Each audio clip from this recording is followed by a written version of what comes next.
پیارے دوستوں، آج ہم آپ کو ایک نان بھائی اور مچھلی کا واقعہ سنانے والے ہیں۔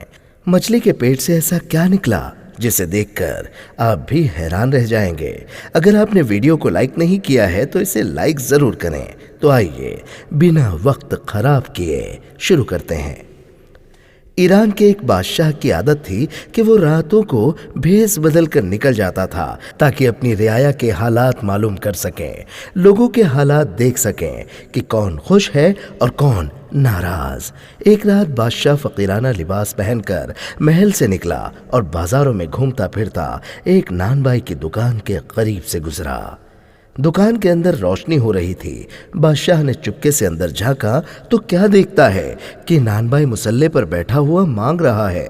اس کی آنکھوں سے آنسو جاری ہے اور وہ کہہ رہا ہے، اے پروردگار، تو ہمارا پیدا کرنے اور پالنے والا ہے، ہمیں ہر دم تیرا ہی آسرا ہے اور تجھ پر ہی بھروسہ کرتے ہیں۔ تو بڑا قادر اور حکمت والا ہے، جو کچھ تو چاہتا ہے وہی ہوتا ہے۔ ہم تیرے حکم کے آگے گردن جھکاتے ہیں اور تیری رضا میں راضی رہتے ہیں۔ نان بھائی بار بار یہی الفاظ دہرا رہا تھا۔ بادشاہ اس کی یہ حالت دیکھ کر نہایت حیران ہوا اور دل میں کہنے لگا کہ خدا کا ایسا فرما بردار اور عبادت گزار بندہ میں نے اپنی رعایا میں آج تک نہیں دیکھا۔ مگر سوال یہ ہے کہ جو الفاظ یہ نان بھائی اپنے منہ سے نکال رہا ہے، کیا ان پر عمل بھی کرتا ہے؟ مجھے چاہیے کہ اس کا امتحان لوں اور دیکھوں کہ وہ کس قدر خدا کا بھروسہ کرنے والا ہے۔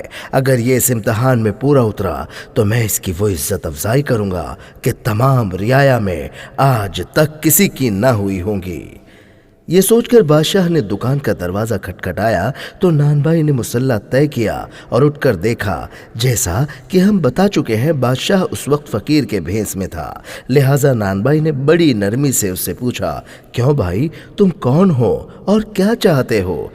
تو بادشاہ نے کہا، میاں نان بھائی، ہم فقیر ہیں، ابھی تمہارے شہر میں داخل ہوئے ہیں، ہمیں کھانے کو روٹی دے دو، لیکن روٹی کی قیمت ادا کرنے کے لیے ہمارے پاس پیسے نہیں ہیں۔ ہاں، یہ انگوٹھی ہم تمہیں دے دیتے ہیں، اسے بطور امانت رکھ لو، جب ہم روٹی کی قیمت دینے آئیں گے تب اپنی انگوٹھی تم سے واپس لے لیں گے۔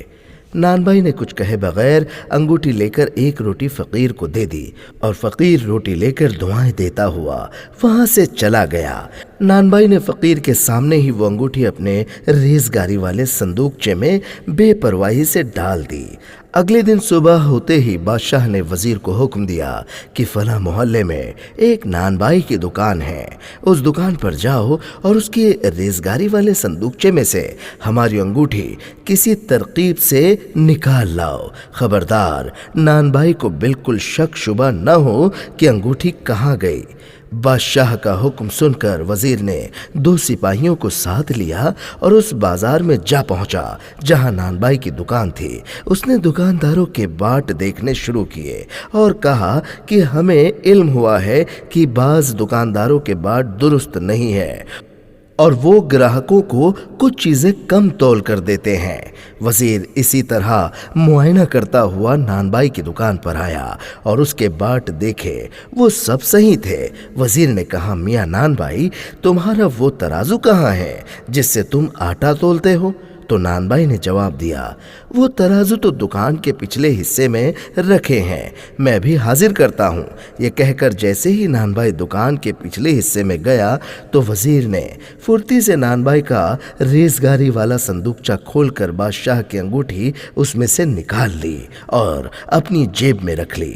اتنے میں نان بھائی وہ ترازو لے کر آ گیا۔ وزیر نے یوں ہی سرسری طور پر ترازو کو دیکھا، بھالا اور یہ کہہ کر اگلی دکان پر چلا گیا کہ تمہارے سب باٹ اور ترازو ٹھیک ٹھاک ہے۔ پھر وزیر نے بادشاہ کو انگوٹھی لے جا کر دے دی۔